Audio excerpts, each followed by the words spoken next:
ఉన్న బంగారాన్ని విడిపించి ఆ రోజు ఆన్లైన్ రేటుకే మేము కొంటాం. Sharma gold company.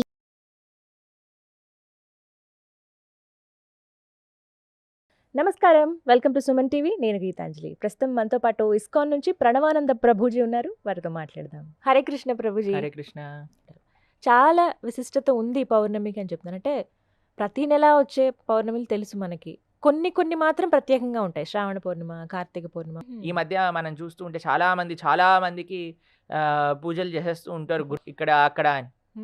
కానీ వ్యాసుడి యొక్క మార్గాన్ని, సనాతన వైదిక సంస్కృతిలో ఉన్నవారిని మాత్రమే, సనాతన వైదిక పరంపరను ఎవరైతే నమ్ముతూ ఒక ఆచార్య పరంపరగా అక్కడ ఇక్కడ ఆవిర్భవించిన వారు కాదు, వైదిక పరంపర, ఆ వ్యాస పరంపరలో ఎవరైతే ఉంటారో అటువంటి గురుస్వరూపాలని మనం ఆరాధన చేస్తూ ఉంటాం. మన గురువులని, వ్యాసులని, మన ఆచార్యులని, పూర్వాచార్యులని మనం గౌరవిస్తూ ఉంటాం అన్నమాట.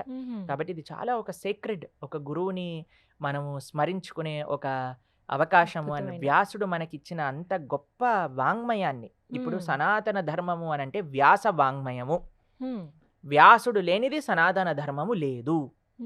వ్యాసుడు యొక్క వాంగ్మయాన్ని ఒప్పుకోనివాడు సనాతన ధర్మానికి చెందినవాడు కానే కాదు. ఎవరైనా మాకు వ్యాసుడు రాసిన పుస్తకాలు అవసరం లేదండి, గీత, భాగవత, రామాయణాదులు మాకు అవసరం లేదండి, మాకు ఈ పుస్తకం ఒకటే చాలండి, సారీ సార్, మీరు అసలు హిందువే కాదు, మీరు సనాతన ధర్మానికి చెందిన వాళ్ళు కాదు. Very straight forward definition. నచ్చినా నచ్చకపోయినా వ్యాస వాంగ్మయమే సనాతన ధర్మానికి బేస్, ఇంకా ఏదీ కాదు. ప్రస్థానత్రయము అని అంటారు ఉపనిషత్తులు, బ్రహ్మసూత్రములు, భగవద్గీత. ఇవి ఏ సాంప్రదాయానికైనా బేసిక్ ఫిలాసఫికల్ టెక్స్ట్ అన్నమాట. వీటన్నిటినీ అందించిన వ్యాస భగవానుణ్ణి స్మరించుకునే రోజు అన్నమాట. వ్యాసుడు చేసిన ఉపకారము మహోపకారం అండి. వేదాలను విభజన చేసి వేదాలను స్ట్రక్చరైజ్డ్ చేశారు ఆయన. చాలా మంది వేదాలు రాశారు వ్యాసులు అంటారు. వ్యాసుడు ఏమి వేదాలని రాయలేదు, వేద విభజన చేశారు.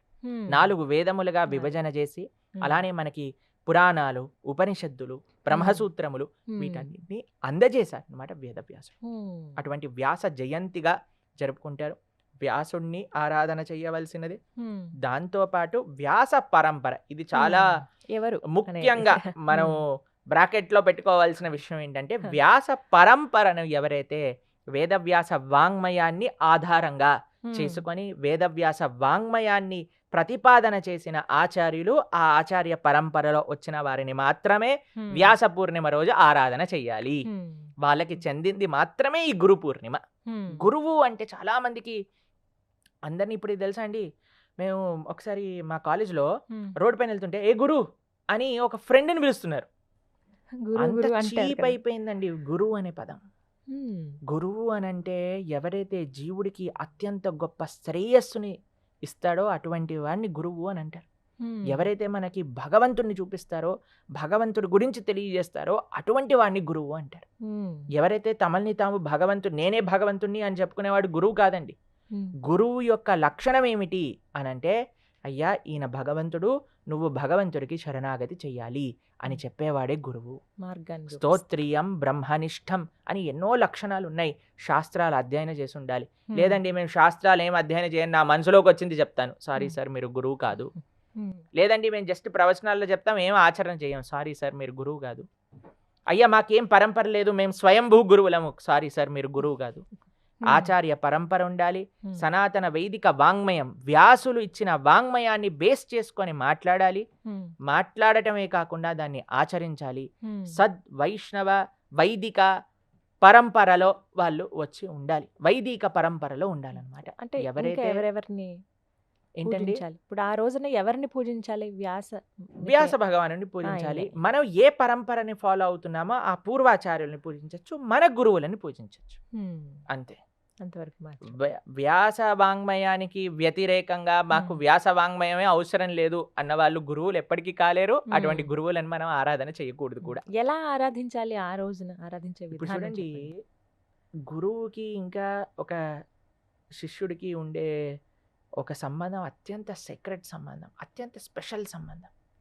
కబీర్ దాస్ని అడుగుతారు, అయ్యా గురువు గారు ఇంకా కృష్ణుడు, గురు గోవింద్ ఇద్దరు వచ్చి నీ ముందుంటే ఎవరిని ప్రణామం చేస్తావు అని అంటే కబీర్ దాస్ అంటారు, ఫస్ట్ నేను గురువుని ప్రణామం చేస్తా, ఎందుకంటే గురువు వల్లనే కదా నేను గోవిందుడు ఎవరో తెలుసుకున్నది అని అంటారు. కాబట్టి గురువు యొక్క ముఖ్యత్వం జీవితంలో చెప్పలేమండి. ఎవరు సద్గురువులు? ఇప్పుడు చాలామంది మార్కెట్‌లో గురువులు అయిపోయారు. చాలామంది గురువుల ముందు చాలా పెద్ద పెద్ద టైటిల్స్ పెట్టేసుకుంటున్నారు. కానీ ఎవరు సద్గురువులు? ఎవరు ఆచార్యులు అనంటే ఎవరైతే శాస్త్రాలలో చెప్పిన విషయాలను తెలుసుకొని ఆచరిస్తూ ప్రతిపాదన చేస్తారు. శాస్త్రాన్ని ఎప్పుడైతే మనము నెగెట్ చేస్తామో అప్పుడు మనము వాళ్ళని అంగీకరించము. మీకు ఒక విషయం చెప్తాను. మన పరంపరలో బుద్ధుణ్ణి కూడా మనం అంగీకరించాం. ఎందుకంటే బుద్ధుడు కూడా వేదములను అంగీకరించలేదు కాబట్టి. అప్పుడు బుద్ధుని కూడా సైడ్ చేసేస్తారు అనమాట. ఎందుకంటే వేదాలను అంగీకరించింది దానికి ఒక పర్పస్ ఉంది. మనం బుద్ధుడు యొక్క రహస్యం ఎందుకు ఆయన అలా చేశారు అనే విషయాన్ని మళ్ళీ చెప్పుకుందాం. కానీ ఆయన బేసికల్ గా బుద్ధుడు ఏం చేశాడు? వేదాలు వద్దు అని చెప్పారు. కాబట్టి మనం బుద్ధుడిని కూడా ఆరాధన లేదు. ఎక్కడైనా మనం బుద్ధుడి గుడి చూస్తామో మన సనాతన సాంప్రదాయంలో చూడం. ఎందుకనంటే వేదాలను తిరస్కరించారు కాబట్టి. ఎవరైతే వాంగ్మయాలను తిరస్కరిస్తారో, ఎవరైతే శాస్త్రాలు వద్దు అని చెప్తారో, ఎవరైతే మనకి శాస్త్రములు అవసరం లేదు అని మాట్లాడతారో, ఎవరైతే వ్యాస పరంపరను వాళ్ళు రెస్పెక్ట్ చేయరో అటువంటి వాళ్ళు ఎప్పటికీ గురువులు కాలేదండి. మీకు ఒకటి తెలుసా? గురువు పుట్టినరోజుని వ్యాస పూజ అని అంటారు. గురువు గారి పుట్టినరోజుని వ్యాస పూజ అంటారు. ఎందుకు అనంటే గురుస్థానంలో ఉండడానికి ఒక లక్షణమే వ్యాసుడు చెప్పిన విషయాలను ఆయన రిపీట్ చేయడం. ఇప్పుడు మేము ఎన్నోసార్లు చెప్పాం, ఆచార్యులు ఏవైతే చెప్తారో వాటినే మేము మీకు ప్రతిపాదన చేస్తాం, ఒక పోస్ట్ మ్యాన్ లెటర్ ఇచ్చినట్టుగా. అంతేనా? ఇది గురువు యొక్క కర్తవ్యం. మన పూర్వాచార్యులు వ్యాసుడు ఏమైతే చెప్పారో వాటిని అలా తీసి ముందుకు అందించాలి. ఒక వారధిగా, not anything, nothing to be subtracted, nothing to be added, just present it in your own style.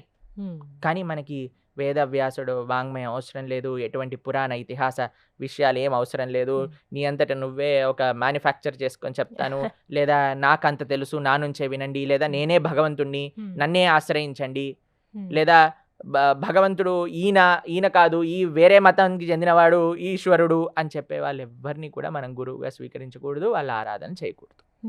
కాబట్టి ఇది సనాతన ధర్మానికి అన్నిటికంటే పెద్ద థ్రెట్ ఏంటి అంటే ఎవరైతే ఆథరైజ్డ్ పరంపరలో లేరో వాళ్ళని ఆరాధన చెయ్యటము, వాళ్ళని ప్రామాణికంగా తీసుకోవటము.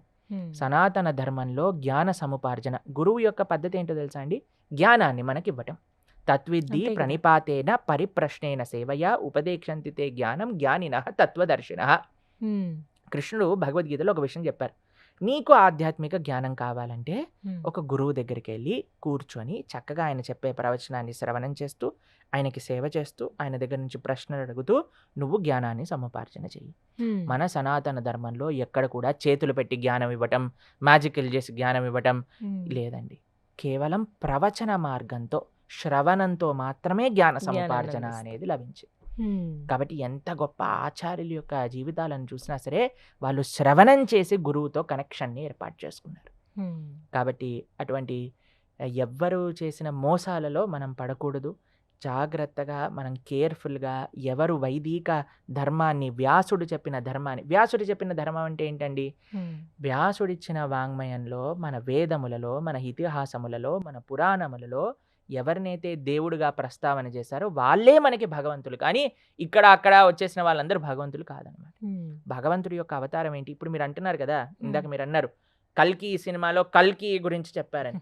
అన్ని లక్షల సంవత్సరాలు కలియుగంలో ఎండ్ అయ్యే కల్కి అవతారం గురించి వేదవ్యాసుడు ప్రస్తావన చేశారంటే మధ్యలో ఉండే దేవతలందరి గురించి ఎందుకు చెప్పలేదంటారు? అంటే వేదవ్యాసుడు పరిణితి కాదంటారా ఈ భగవంతులందరిది కూడా? చాలా మంది అలా అనుకుంటారనమాట. అయ్యో పాపం వేదవ్యాసుడు ఎన్నో సంవత్సరాలు ముందున్నాడు కదండి, అందుకే పాపం తెలియలేదు ఈయన వస్తాడని. కలికిని చూసిన ఆయన వీణనెందుకు చూడలేదట పాపం. కాబట్టి వేదవ్యాసుడు మొత్తం దృష్టి, మీరు భాగవతంలో లాస్ట్ క్యాంటో 12th క్యాంటో చదివితే అసలు కలియుగం ఎలా ప్రోగ్రెస్ అవుతుంది, కలియుగం ముందుకు వెళ్తూ ఎలాంటి లక్షణాలు వస్తాయి, మానవులు ఎలా అయిపోతారు, అన్ని విషయాలు A to Z వ్యాసుల వారు రాశారు. ఎందులో పొందుపరుచున్నాయండి ఇవన్నీ? శ్రీమద్ భాగవతం 12th స్కందం మనం చదివితే. కాబట్టి అన్ని వ్యాసుల వారు, వ్యాసుడు సాక్షాత్తుగా భగవంతుడికి తెలియంది ఇంకేమైనా ఉంటుందా అండి? అయితే ఆ రోజు భాగవతం చదవటం ప్రారంభించొచ్చా? తప్పకుండా. ఇంకా వ్యాసులు విల్ బి మోస్ట్ హ్యాపీ. ఎందుకంటే ఆయన అన్నిటికంటే గ్రేటెస్ట్ రియలైజేషన్ తో రాసిన పుస్తకమే శ్రీమద్ భాగవతం. కాబట్టి అటువంటి పుస్తకాన్ని కానీ చదువుకోవటం స్టార్ట్ చేస్తే చాలా ఆ విశేషం రోజున అన్నమాట. ప్రారంభిస్తే మంచిదే చాలా అంటారు. మంచి విశేషం. ఆ రోజు చాతుర్మాస్యం కూడా ప్రారంభమవుతుంది. 4 నెలలు నియమంగా, నిష్టంగా మనం ఉండడానికి ప్రయత్నం చేస్తూ ఉండాలి. ఎవరైతే సన్యాసాశ్రమం తీసుకుంటున్నారో వాళ్ళకి చాలా సీక్రెట్ పీరియడ్ అనమాట ఈ చాతుర్మాస్య దీక్షలు అని కూడా చేస్తూ ఉంటారు. కాబట్టి చాలా ముఖ్యం. గురు పూర్ణిమ, వ్యాస పూర్ణిమ. గురు పూర్ణిమ అంటే వ్యాస పూర్ణిమ, వ్యాసుడికి మన యొక్క కృతజ్ఞత తెలుపుకునే రోజు. అది ముఖ్యత. హరే కృష్ణ ప్రభుజీ, హరే చక్కగా కృష్ణ, వివరించారు. హరే కృష్ణ. సుమన్ టీవీలో మీ పర్సనల్ అండ్ బిజినెస్ ప్రమోషన్స్ కోసం కింది నెంబర్కి కాంటాక్ట్ చేయండి.